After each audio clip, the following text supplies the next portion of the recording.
क्या केजरीवाल ने जज को डराने की कोशिश की? जज ने क्यों कहा वो मुझे डरा नहीं सकते? नमस्कार, आप देख रहे हैं न्यूज़ 18 का डिजिटल प्लेटफॉर्म। आपके साथ मैं हूं पारुल तिवारी। दिल्ली हाई कोर्ट की जज जस्टिस स्वर्ण कांता शर्मा ने आम आदमी पार्टी के प्रमुख अरविंद केजरीवाल, मनीष सिसोदिया और अन्य नेताओं के खिलाफ आपराधिक अवमानना की कार्यवाही शुरू कर दी है। शराब नीति मामले की सुनवाई कर रही जस्टिस स्वर्ण कांता ने कहा कि उनके खिलाफ सोशल मीडिया पर ऑनलाइन प्लेटफॉर्म पर आपत्तिजनक और बदनाम करने वाली बातें पोस्ट की गई।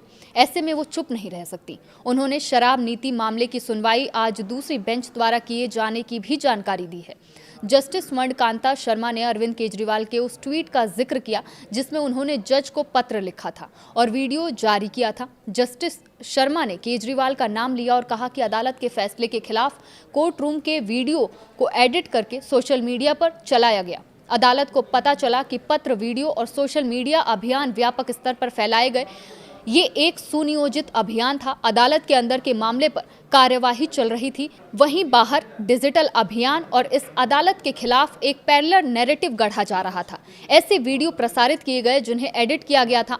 उन्होंने मुझे डराने धमकाने की कोशिश की। इस अदालत के खिलाफ कहानी गढ़ी जा रही थी। जस्टिस शर्मा ने कहा कि ये केवल व्यक्तिगत हमला नहीं था, बल्कि न्यायपालिका की संस्था को अस्थिर करने की एक संवैधानिक चोट थी। एक झूठ को 1000 बार बोलने से वो सच नहीं बन जाता। मेरे चुप रहने को मेरी कमजोरी समझा जा रहा था। जब किसी संस्था को कटघरे में खड़ा किया जाता है, तब वो न्यायाधीश का कर्तव्य बन जाता है कि अदालत ऐसे आरोपों से प्रभावित होकर संचालित न हो।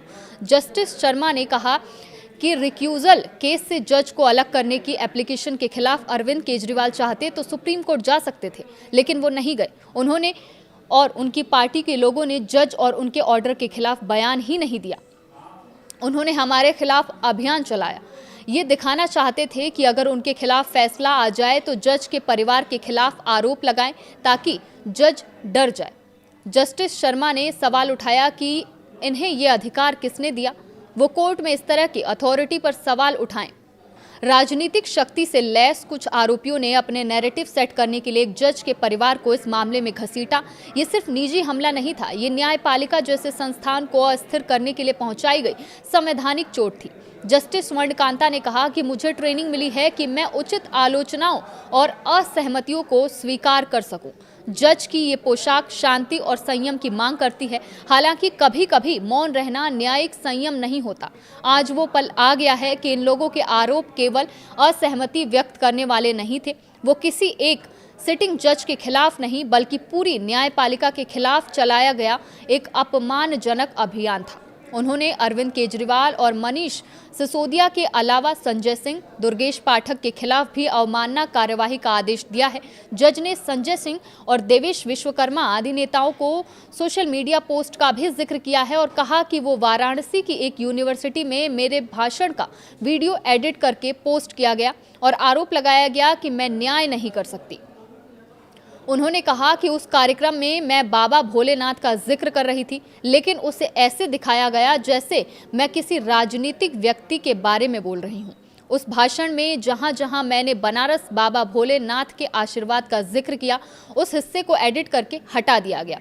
ऐसा इसलिए किया गया ताकि अपना नैरेटिव सेट कर सके।